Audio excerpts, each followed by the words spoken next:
नियमित जप का नियम होना चाहिए। माला से करो, करमाला से करो या मनमाला से करो, जैसी भगवान ने आपको स्थिति दी वैसे नियम होना चाहिए। 1 घंटा, 2 घंटा, 3 घंटा, 24 घंटे में कितना समय आप जप में देते? केवल जप, तदाकार जप, मंत्राकार जप देना चाहिए। इसमें सिद्धाई मत दिखाना कि वो हमारा चलता रहता है। जो कहें उसे ध्यान पूर्वक अपने आचरण में उतारिए। ऐसा महापुरुषों को, गुरुजनों को देखा है, भगवत कृपा से आचरण में उतारने की चेष्टा की है। 24 घंटे में कुछ समय आपका नियमित जप के लिए, केवल जप के लिए, केवल, दूसरा कुछ चिंतन नहीं, अक्षर मात्रा सहित आपका जप हो। गृहस्थ हो 10 मिनट, 20 मिनट, 30 मिनट, कुछ समय निकालिए। विरक्त हो घंटों में निकालिए, मिनटों में नहीं। 24 घंटे आपके केवल भजन के लिए हैं, जिसमें से कुछ घंटे आपके ऐसे होने चाहिए जो आप चैतन्य होके, ऐसा नहीं कि कंबल ओढ़ लिए और कब घंटा की सुई निकल गई हमें पता ही नहीं चला, मंत्र चला कि लार टपकी कुछ पता नहीं चला। ऐसा जप नहीं हम कह रहे। चैतन्य, सावधान। जिसको नींद आने की संभावना हो आंख मूंद के भजन न करे। ये आंख मूंद के भजन उनका होता है जो निद्रा विजयी होते हैं। आंख मूंदी मंत्राकार वृत्ति, या आंख मूंदी ढीले हो गए, लार ऐसे नहीं, आंख मूंद के नहीं, आंख खोल के भजन करो। अगर फिर भी आपको परेशानी होती है तो ठंडा जल रख लो एक कमंडल में, थोड़ी थोड़ी देर में ऐसे अपने नींद से लड़ना होगा। कुछ समय आपका जप का होना चाहिए। आप नियमित संख्या में, नियमित समय में आप जप का अनुष्ठान कीजिए। सब आपकी दिनचर्या में जप होना चाहिए। आप देखो, सब देखो, जो भी श्रवण कर रहे, आपका ये नियम ना हो तो आज से ले लीजिए। कुछ समय सच्चाई से, चैतन्यता पूर्वक मंत्र को समय दीजिए, अवश्य दीजिए। शांत भाव से बैठे, या तो मनमाला से जप रहे, या करमाला से जप रहे, या तुलसी माला, जो भी गुरु प्रदत्त माला है, वो केवल जप के लिए। सावधान रहिए, कोई सोच नहीं। जब कोई सोच होने लगे तो तुरंत काटिए कि ये समय जप का है भाई, हम सोचवा लेंगे बाद में, हम आपको सहयोग करेंगे, आप इस विषय के निर्णय करना बाद में। जब मन कहे ना कोई बात चलाए तो उसे कह दो कि दो हम आपको समय देंगे, अभी ये समय हमारा जप का, थोड़ा आप हमें सहयोग कीजिए, अभी हमें बाद में हम। ये बड़े न्याय चलते रहते हैं, कोई मतलब नहीं। कहीं की बात ला के प्रश्न, उसका उत्तर, उससे उसको ऐसा करना चाहिए, क्यों नहीं करता? यही है, दुर्गति भोग रहे और खुद अपने दुर्गति में। माला चल रहा है, अपनी दुर्गति नहीं देख रहे कि हमारी दशा क्या है, हम बैठे किस लिए हैं, कर क्या रहे हैं, और इधर उधर। उस समय मन को डांटना सीखो, हमारे साथ आओ, इस समय हमारा जब समय का है, बाद में हम आपका सहयोग करेंगे, आप हमारे सामने फाइल रखना, हम उसे देखेंगे, लेकिन इस समय आप हमारा साथ दीजिए। थोड़ी देर फिर वो भागेगा, फिर उसे लाइए। कुछ समय तो आपका जप में, और कुछ समय आपका पाठ नहीं, स्वाध्याय में जाए। पाठ नहीं कह रहे हम, स्वाध्याय। स्वाध्याय होता है जिसमें बाहरी शास्त्र सूत्र लेकर अंतःकरण से उसे उतारना, स्व अध्याय। आप अपने हृदय को पढ़िए शास्त्र सूत्रों के साथ। श्रीमद् भागवत का 11 स्कंद, चाहे जिस संप्रदाय के हो, सबके लिए है। श्रीमद् भगवत गीता जी के भक्ति योग के अध्यायों का, और नारद भक्ति सूत्र, आस्तिकता की आधारशिलाएं, पूज्य राधा बाबा, साधक में साधुता, पंडित गया प्रसाद जी महाराज, बड़े बड़े इन जो महापुरुषों के वचन, इनका स्वाध्याय के, संप्रदायवाद छोड़ करके। किस संप्रदाय के हैं? सिद्धांत में संप्रदाय नहीं होता, रस में होता है। हम स्वाद लेने के लिए सहचरी भाव में हैं, लेकिन सिद्धांत वैदिक ही रहेगा, इसके अलग नहीं होगा। चाहे जिस संप्रदाय में हो, सिद्धांत वही रहता है। जितेंद्रियता तो सब संप्रदाय में, एकाग्रता तो सब संप्रदाय में, पवित्रता तो सब संप्रदाय में। कैसे मन को प्रभु में लगाना है, ये सिद्धांत सब, इसे कहते हैं स्वाध्याय। स्वाध्याय सूत्र, उसमें अध्याय पूरा नहीं करना है, एक सूत्र पढ़ा ऐसे से ऐसा, अब उसको रोको और अंदर पढ़ो हृदय में कि इस सूत्र से तुम्हारे हृदय में कितना अंतराय है। अंदर पढ़ा, क्योंकि आप अपने रजिस्टर को, हृदय के रजिस्टर को आप ही पढ़ सकते हो।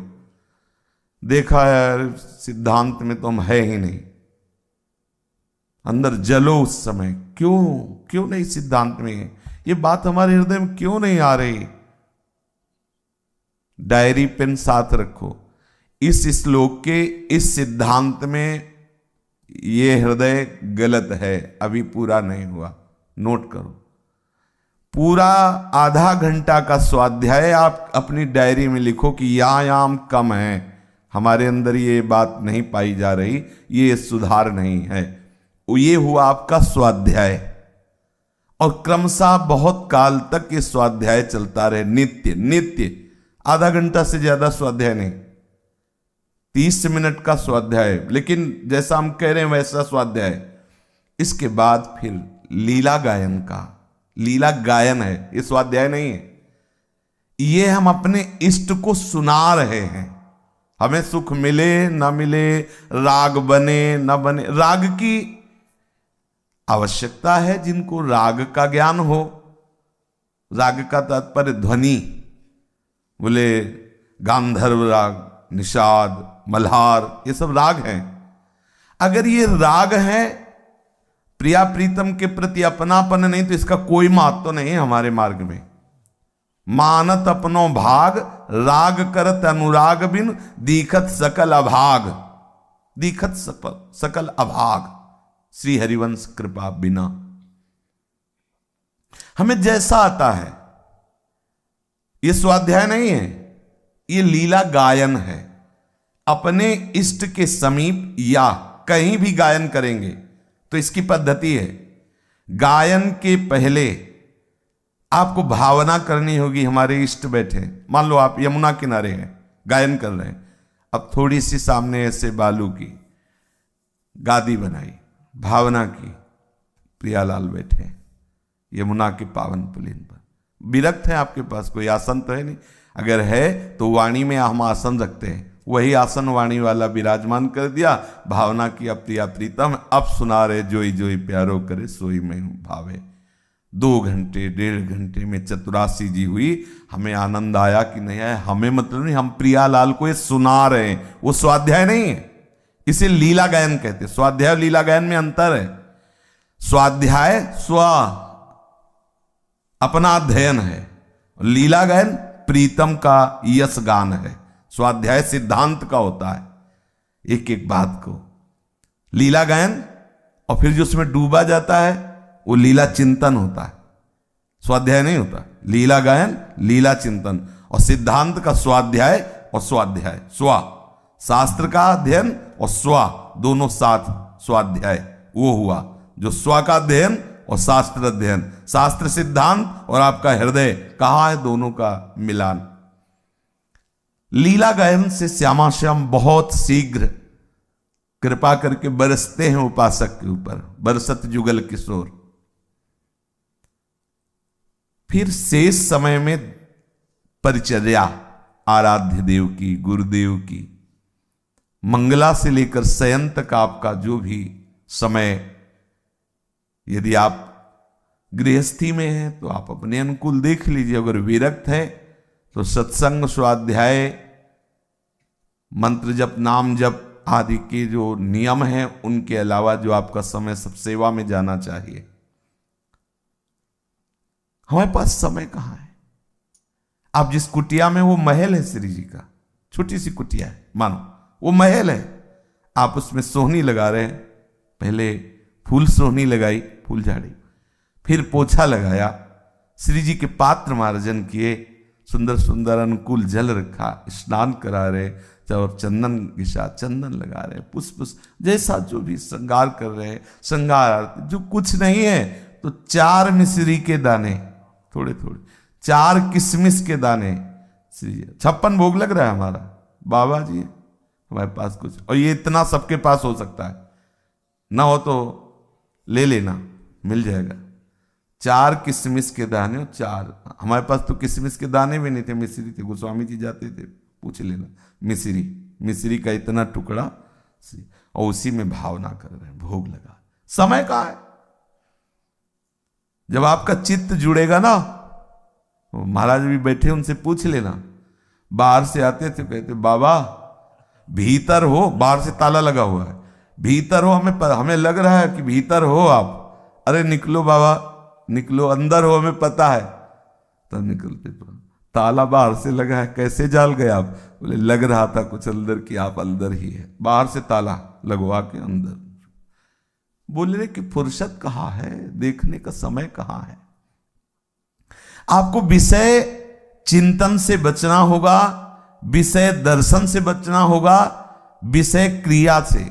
अगर क्रिया हुई, क्रीड़ा हुई, तो आप कैसे भगवत स्वरूप में स्थित हो? भगवत स्वरूप में बिना स्थित हुए भगवत रस मिलता नहीं। जब तक किशोरी स्वरूप में नहीं होगे तब तक किशोरी का रस नहीं मिलेगा। जो किशोरी की दास्ता, किशोरी महात्मानम किमि सुकुमारी नुकले, मैं किशोरी स्वरूप को प्राप्त हूं तब किशोरी जी की सेवा में। अभी तो जीवत्व में हो, जीवत्व से ऊपर उठिए।